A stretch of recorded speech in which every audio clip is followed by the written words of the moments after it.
ইছাপুর নবাবগঞ্জ গঙ্গার ঘাটে গঙ্গায় স্নান করতে নেমে তলিয়ে গেলেন এক ব্যক্তি। নিশিদিন ডায়াগনস্টিক সেন্টার, এ কমপ্লিট ডায়াগনস্টিক সলিউশন। আমাদের ঠিকানা 144/1 সেন্ট্রাল রোড, আনন্দপুরি, ব্যারাকপুর, কলকাতা 122। আমাদের যোগাযোগ 9875338719। ইছাপুর নবাবগঞ্জ গঙ্গার ঘাটে স্নান করতে নেমে তলিয়ে গেলেন এক ব্যক্তি। মঙ্গলবার ইছাপুর কণ্ঠাদার এলাকার বাসিন্দা ইছাপুর রাইফেল ফ্যাক্টরির কর্মী নির্মল কুমার দাস নবাবগঞ্জ ফেরিঘাটের পাশের ঘাটে গঙ্গায় স্নান করতে গিয়েছিলেন। সেই সময় স্থানীয় বাসিন্দারা দেখেন হঠাৎই পা পিছলে গঙ্গায় তলিয়ে যাচ্ছেন ওই ব্যক্তি। অনেক চেষ্টা করলেও তাকে উদ্ধার করা যায়নি। স্থানীয় যুবকেরা তড়িঘড়ি গঙ্গায় নেমে তাকে খোঁজার চেষ্টা করলেও তারা ব্যর্থ হয়। খবর পেয়ে ঘটনাস্থলে পৌঁছায় নোয়াপাড়া থানার পুলিশ। এমনকি খবর দেওয়া হয় রাজ্য পুলিশের ডুবুরি দলকে। তারা গঙ্গা জুড়ে তল্লাশি শুরু করেছেন। সংবাদ মাধ্যমের মুখোমুখি হয়ে নিখোঁজ নির্মল কুমার দাসের আত্মীয় সুরজিৎ দাস জানান, যা ঘটনাটা হয়েছে, আমি তো ঘুমিয়েছিলাম, হঠাৎ করে শুনতে পেয়েছি বাড়ি দিয়ে ফোন করেছে, শুনতে পেয়েছি কি ডুবে গেছে।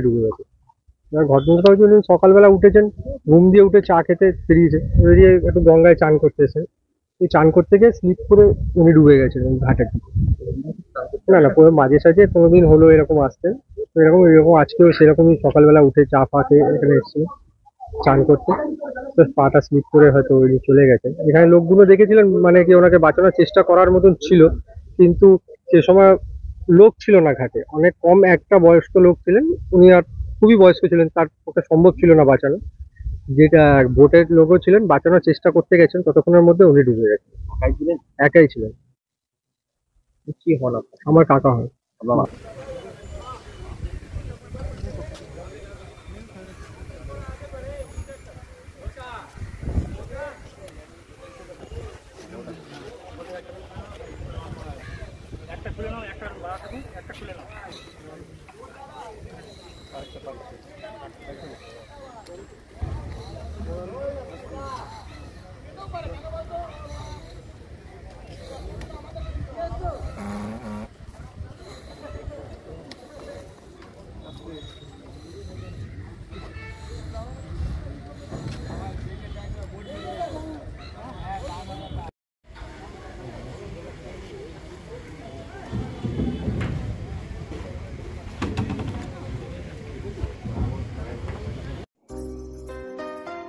সাধ্যের মধ্যে স্বপ্নের ফ্ল্যাট খুঁজছেন? লাবণ্য গ্রুপের পক্ষ থেকে ব্যারাকপুর হরিসভা মন্দিরের নিকটে সোনাঝুরি আবাসন। থাকছে lift, top floor, set, 0% GST। এছাড়াও থাকছে ব্যাংক লোনের সুব্যবস্থা। ফ্ল্যাট বুকিং চলছে। আমাদের যোগাযোগ 7278200456।